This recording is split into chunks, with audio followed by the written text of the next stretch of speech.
materinya adalah metabolisme. Jadi metabolisme ini adalah bab kedua biologi di kelas 12 IPA ya. Jadi materinya agak padat nih. Nanti kalau kalian masih ada minum terus berulang lagi diulang-ulang kembali kalau jadi metabolisme ini nanti materinya akan banyak sekali reaksi-reaksi. Jadi ada kimia ya. Yuk kita mulai ya. Metabolisme itu apa? Apa pengertiannya? Metabolisme adalah semua reaksi kimia yang terjadi dalam tubuh makhluk hidup. Jadi dalam tubuh makhluk hidup, termasuk kita manusia, itu ada banyak sekali reaksi-reaksi kimia yang terjadi di dalam sel. Ya, jadi ada proses-proses perubahan zat dan makanan, perombakan, sampai dengan penyusunan. Ya.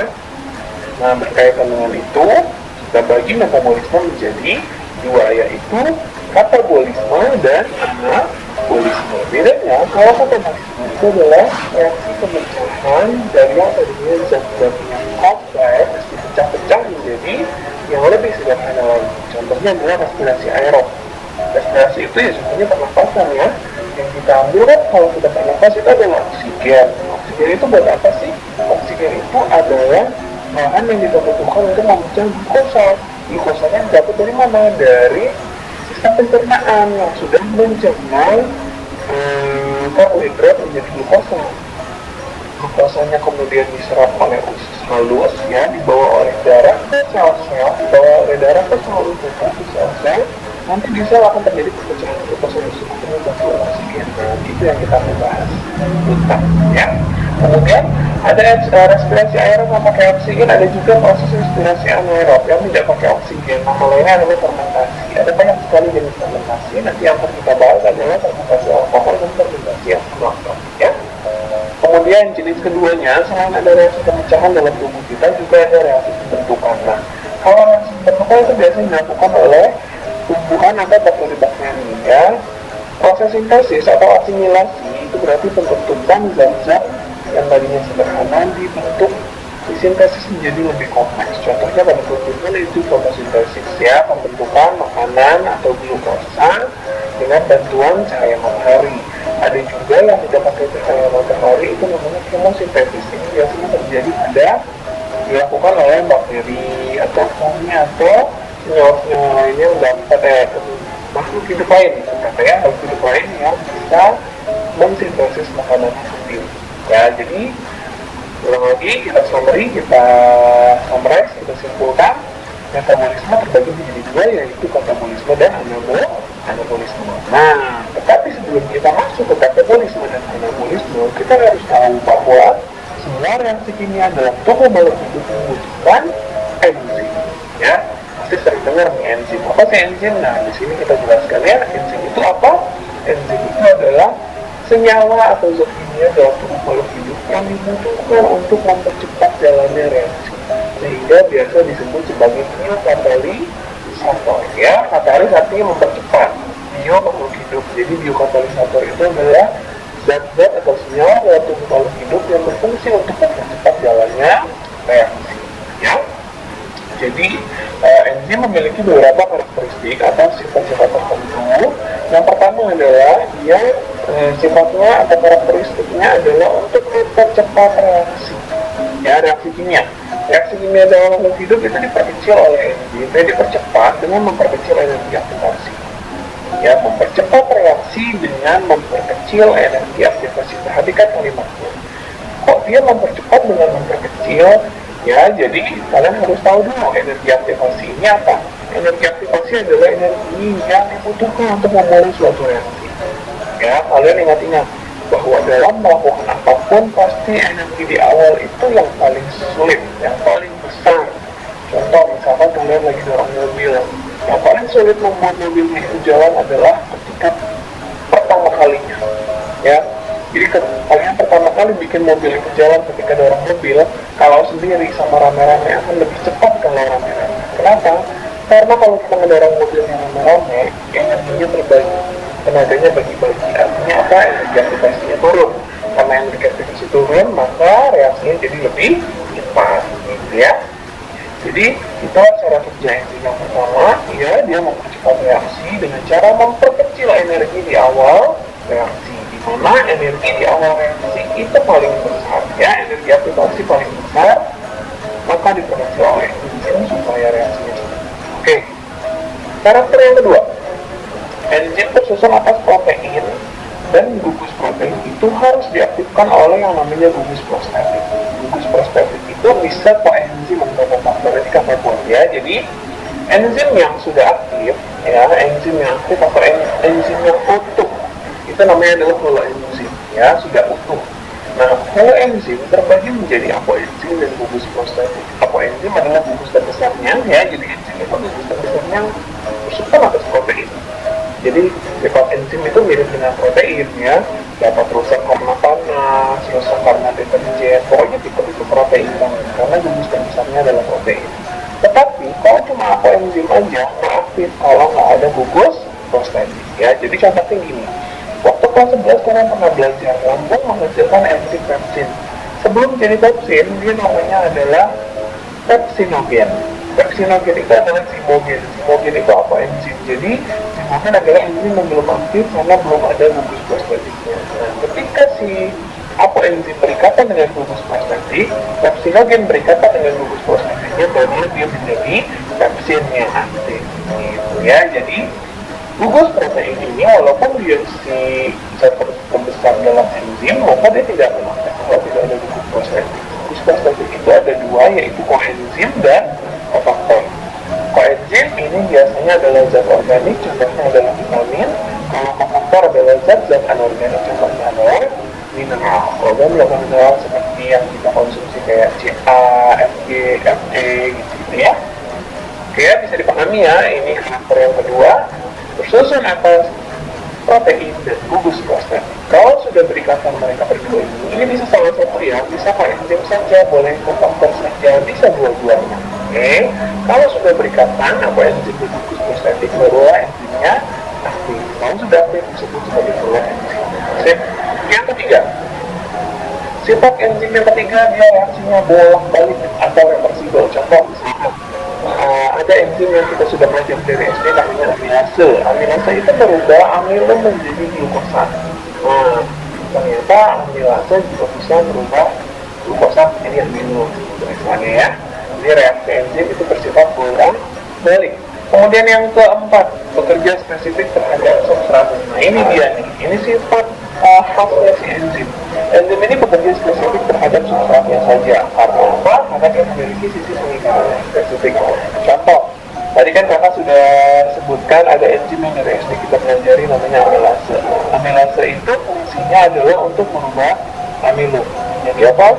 Menjadi glukosa. Nah, yang dimaksud dengan kerja spesifik itu apa? Amilase ini enzimnya, ya. Ini enzimnya. Kemudian amilum ini adalah substratnya. Glukosa itu adalah produknya. Jadi enzim amilase hanya mau substratnya amilum saja. Amilase tidak akan mengikat protein sebagai substratnya karena protein sudah punya enzim sendiri namanya protease. Atau misalkan amilase tidak mau mengikat lipid.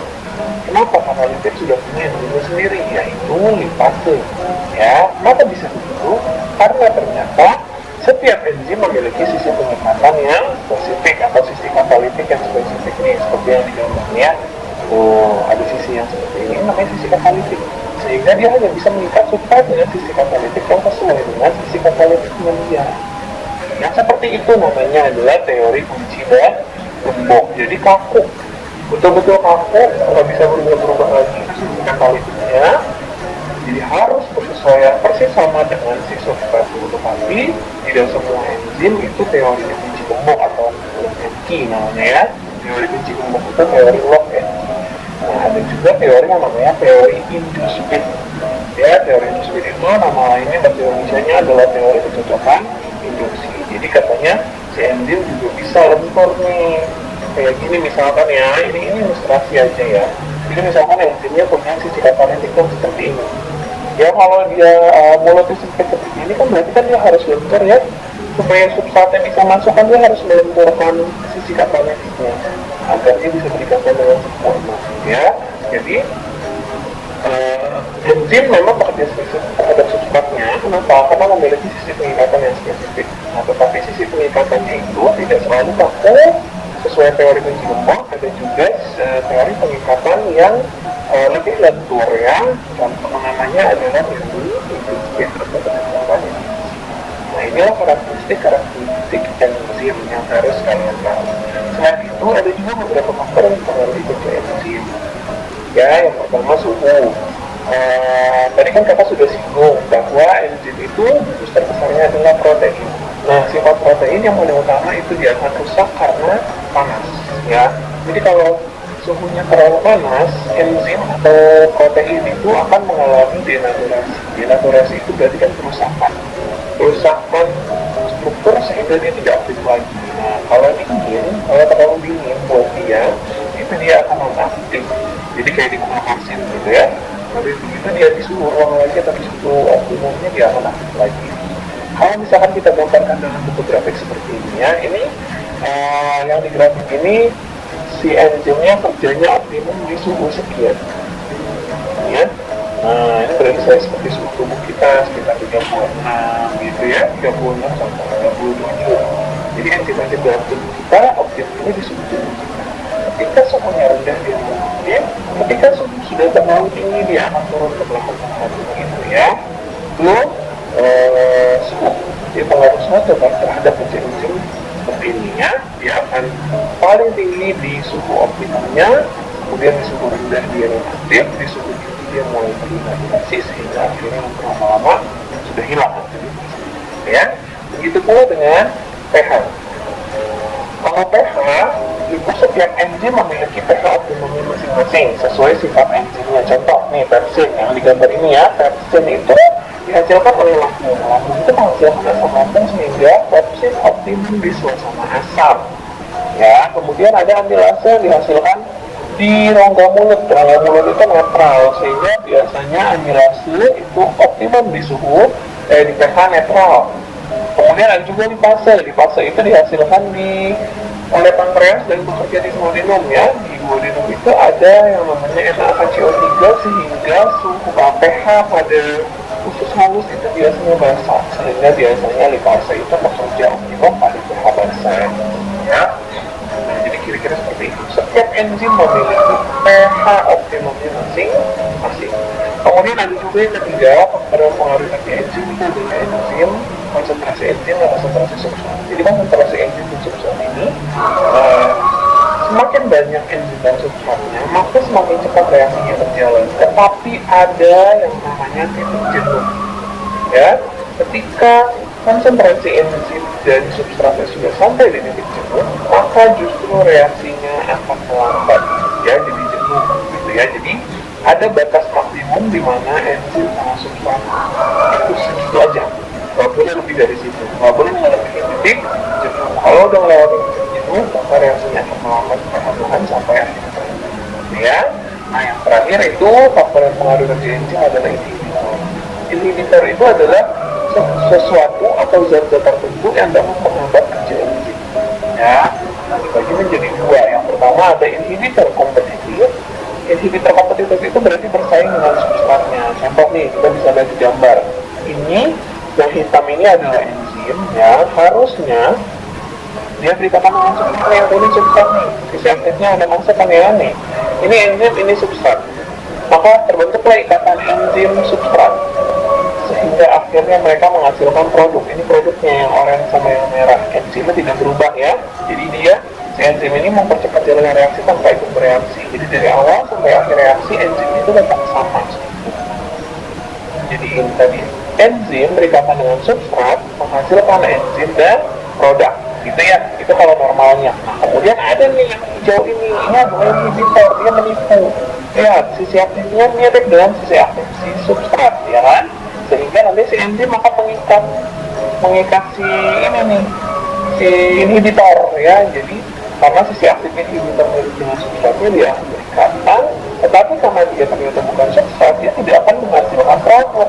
Justru malah ikatannya jadi permanen sehingga sehingga enzimnya tidak bisa lagi terikat. Substrat berikutnya substratnya nih ya, substratnya mau berikatan jadi nggak bisa. Kenapa? Karena di sisi penikatannya sudah ada inhibitor. ya. Jadi inhibitor kompetitif ini dia bersaing, makanya namanya kompetitif karena dia bersaing, dia menipu enzim dengan menyerupai substrat. Ya, contohnya itu asam malonat. Asam malonat itu menyerupai asam suksinat, jadi sehingga asam suksinat tidak bisa bereaksi dengan suksinasi. Ya. Nah, kemudian ada inhibitor kompetitif yang menyerupai substrat, ada juga inhibitor non kompetitif yang tidak menyerupai substrat. Ini kakak tulis ya, inhibitor kompetitif ini menyerupai substrat, jadi dia menipu enzim dengan menyerupai sisi katalis substrat. Kalau non kompetitif tidak menyerupai substrat, tapi dia merusak sisi aktif, ya, dia merusak sisi aktif enzim, merusak sisi aktif si enzim. Jadi enzim kan punya sisi pengikatan. Nih, yang ini nih ya, sisi pengikatannya untuk mengikat apa? Mengikat si substrat. Nah, ini substratnya, ini sisi pengikatan. Harusnya begini. Enzim berikatan dengan substrat menghasilkan ini produk ya. Nah, kalau dia inhibitor non kompetitif, ini dia inhibitornya, ini yang biru ya. Dia akan masuk melalui sisi yang lain, tetapi karena masuknya si inhibitor, dia akan merusak sisi aktif atau berubah sisi aktif enzim. Yang tadi sisi aktifnya tajam ya, ini ilustrasi ya. Tadinya tajam karena ada inhibitor yang mendorong dari sisi lain, sehingga sisi aktif yang harusnya bisa mengikat substrat jadi berubah. Kalau sisi aktifnya berubah, maka dia tidak bisa lagi berikatan dengan substrat, ya. Jadi ini bedanya. Jadi kesimpulan faktor yang mengaruhi enzim ada 4: suhu, pH, konsentrasi enzim dan substrat. Serta satu lagi adalah inhibitor. Inhibitor dibagi dua, yaitu inhibitor kompetitif dan inhibitor non kompetitif. Oke, itu tadi enzim. Setelah ini kita akan belajar mengenai reaksi katabolisme dan anabolisme. Sampai di sini mudah-mudahan bisa dipahami.